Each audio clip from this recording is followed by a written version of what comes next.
You can't live in the moment. Not really. It's fleeting, ephemeral, over before you can even conceive of it.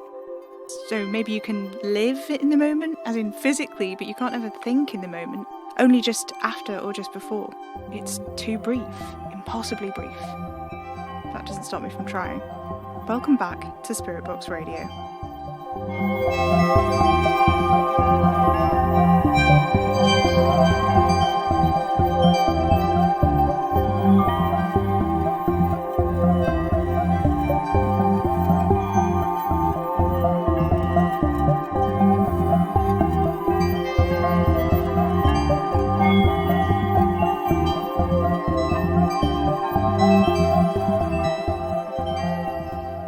Hello, faithful listeners. In light of recent events, I really think I should probably stop airing the show, at least for some time. But the problem is that I can't seem to stop. I have no desire to, even as a quiet part of my brain is telling me that I should. It's a compulsion, maybe? I don't know. I work so hard. I can't imagine my life without it. I don't want to. Anyway, I wrote to Nagisa last week, after Oliver left. He mentioned the allergies on my throat, and Anna said she doesn't think I had it when I was little, so I thought I'd ask Nagisa, as they seem to have a bit of knowledge about what kinds of weird arcanism things Madame Marie was doing way back when. I don't know how long it will be until we hear back from them.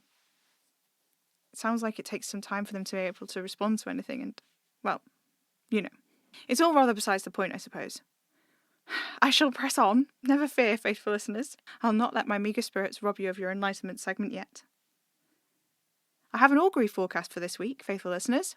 I found this one squeezed into the margins of a menu that came through the door. I'll share it with you now. If you walk beneath the trees, expect a drop from the heavens. Word from the pigeons in Bath is that it's a bad time in general, so don't worry about it.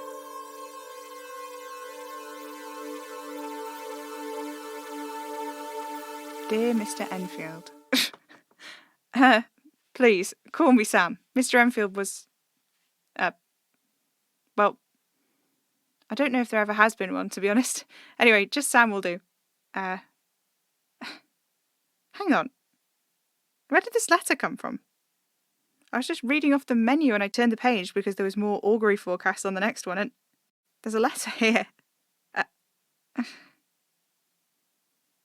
I don't understand.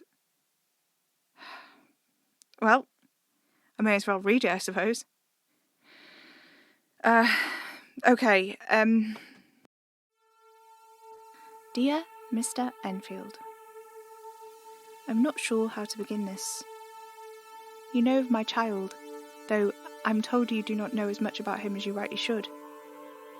According to him, you would have been friends with him when he was a child, but from what I gather, you don't have any recollection of your childhood, so I imagine that your recollections of him would be gone too.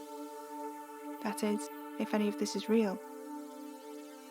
I'm of half a mind to think that this is all some elaborate kind of hoax. But I know that at least in some ways it can't be.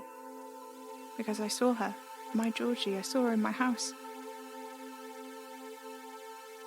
They were not the way they used to be when they came to me. I don't know how to describe it. In films and things, they always show ghosts as kind of transparent, colours washed out, but Georgie was more coloured than anything else. There was no shape of him, and yet there was something there. It was definitely Georgie. I would know him anywhere, and yet I could tell there was less of them than there should have been. She was flickering, indistinct. It would be a mistake to describe him as lesser or anything like that, but he certainly was not whole. As I watched, she moved under my gaze like TV static. When they spoke, it came out of the walls and the floors rather than the thing of them itself. You see, Mr. Enfield, I've never had much cause to believe in ghosts. I have lived on Bainmouth Road for many years. It's a quiet kind of street, more of a lane really, shadowed half in trees. I moved here when my children were very small. It was the garden that did it, if I'm honest with you. A little stream runs along the back, and myself and most of the others on the street have our own little gates which open right onto it. When my children were small, they'd paddle there in the summer, collect frog spawn and the like. I grew up in a city, and I was determined to give my children a connection with nature I feel I've been robbed of in my own childhood, but I do wonder if in the end we'd have all been better off had we stayed in the city after all. I think Georgie was 8 when they started to talk about the house on the corner. They'd go off out the gate by the stream and be gone all day until it was time for tea, and then they'd sit and jabber their way through dinner at the house and the boy that lived there. Perhaps it was my fault that Georgie ended up the way she did. I have encouraged all my children to be imaginative. I read them fairy stories, and when they were small I'd take them on walks around the woods of Dizith and make up myths and legends. I've told them the crevice filled with wildflowers at the top of the waterfall was a fairy garden. I told them that trolls lived in little caves just off the footpath up to the old quarry. I taught them to tell stories. So, at first, this house on the corner, a corner which is and always has been just a flat expanse of grass and weeds, well, it didn't bother me. I dare say I even encouraged it. It was Georgie's little game, and that was fine. The thing is, when Georgie grew up and left to go to university, as children are meant to do, they still mentioned the house on the corner. And after a few years I started to get concerned because it was stagnating from an ordinary childhood game into a grown-up obsession. He told me. The boy was younger than me, but he never went to school. I checked the records. I told them that was because Sam Enfield didn't exist, and neither did the house on the corner. 3 months later, my Georgie disappeared.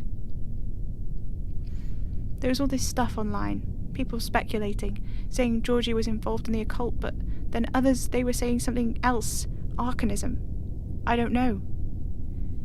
It was all really upsetting, but strange things had started happening even before Georgie vanished. It started with the milkman.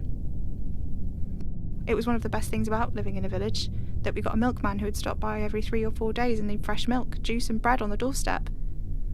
One day, though, it just stopped. I rang them up, asked what had happened, and they seemed to not know who I was.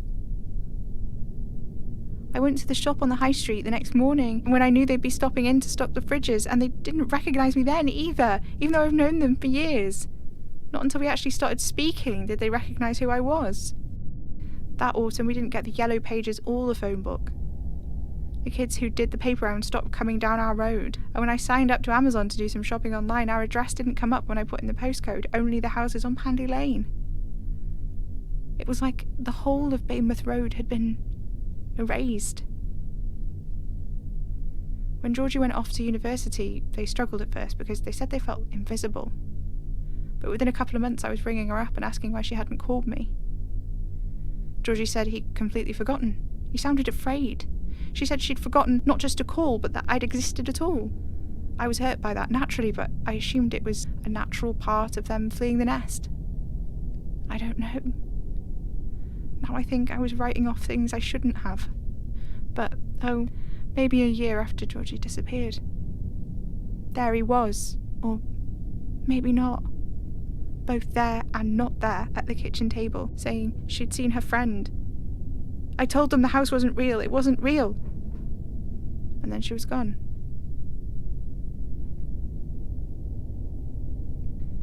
A week later, Wednesday evening, he was back.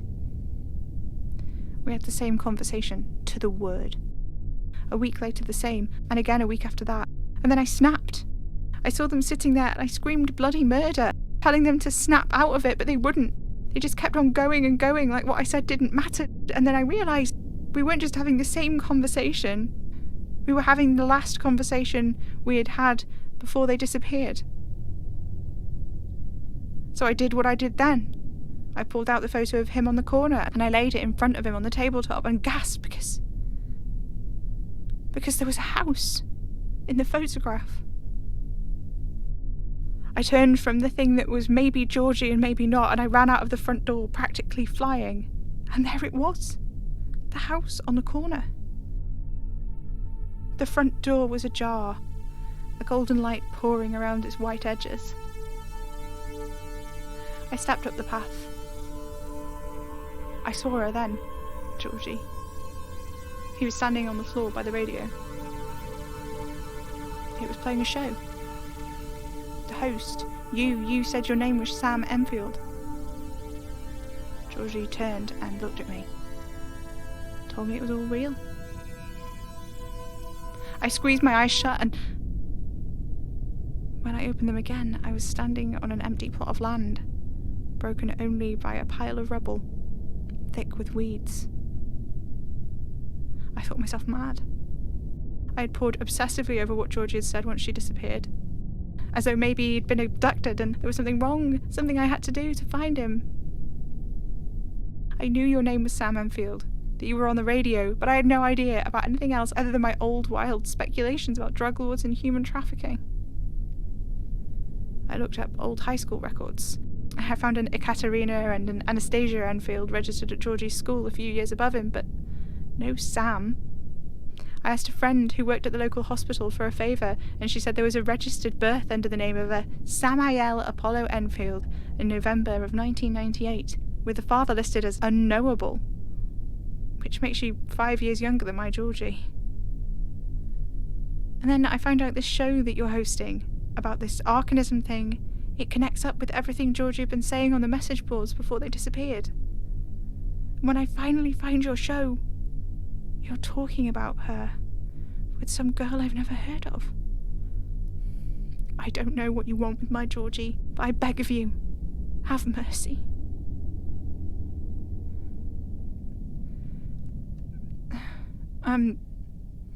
The letter writer doesn't sign off with a name. I'm sorry, Georgie's parent. I wish I understood any of this, but I don't. What with everything that's happened recently with Beth and Mystery and, well, a bunch of forum users, actually. They're all... Yeah, I don't know. The house is something, and I just don't know.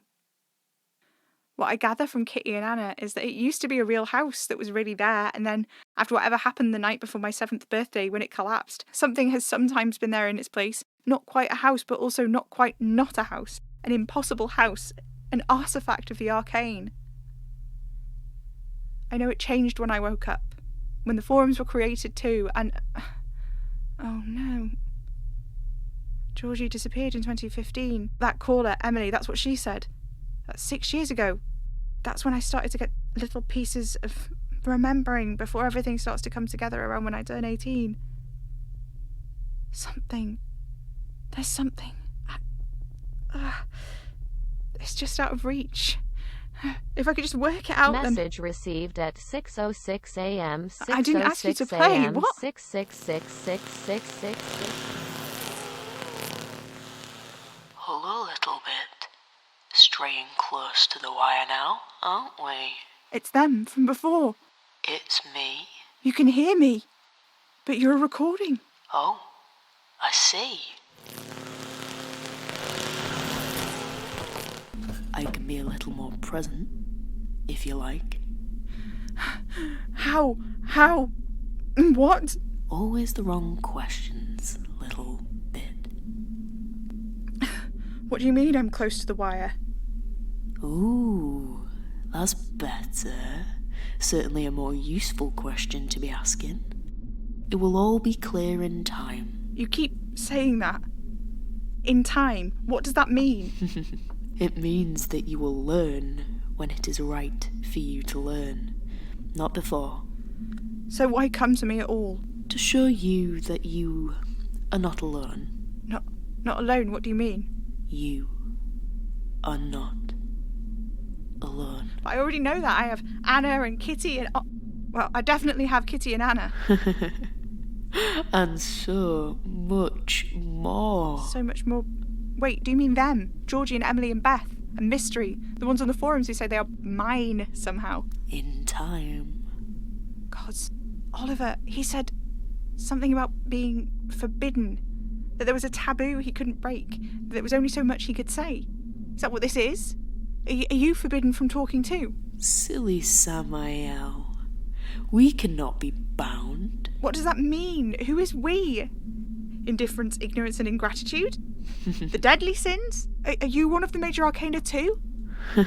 You're loyal to him, aren't you? You're with the one who walks here and there. In time. Why do you keep coming to me like this when you won't tell me anything? Wrong question, little bit. How will I know when it's time? Wrong question. Well, just tell me what the right question is. Hey, coward, come back. I'll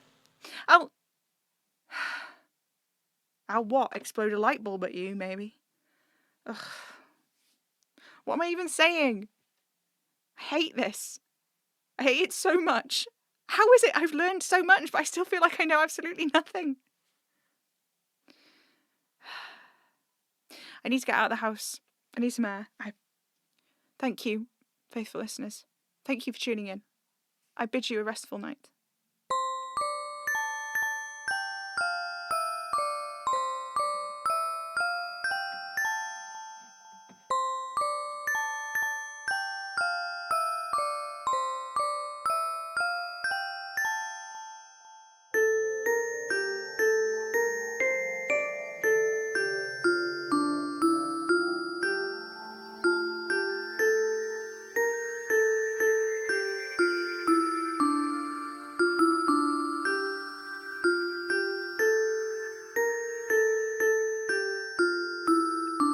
Spirit Box Radio is a podcast distributed by Hanging Sloth Studios under a Creative Commons Attribution 4.0 Share-alike International License.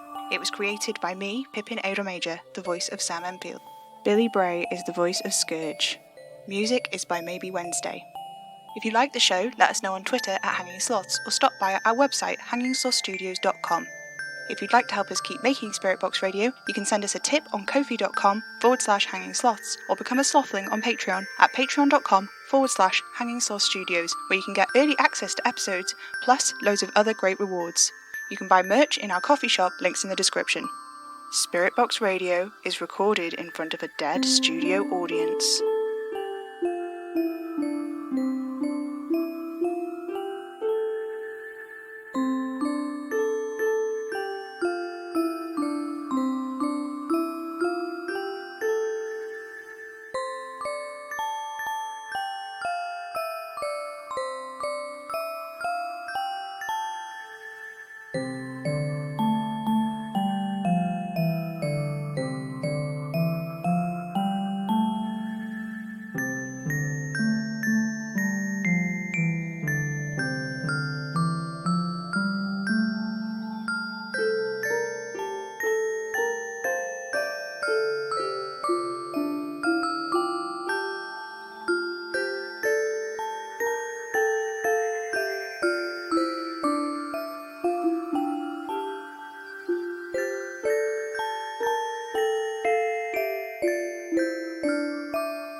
Tune in, get spooky.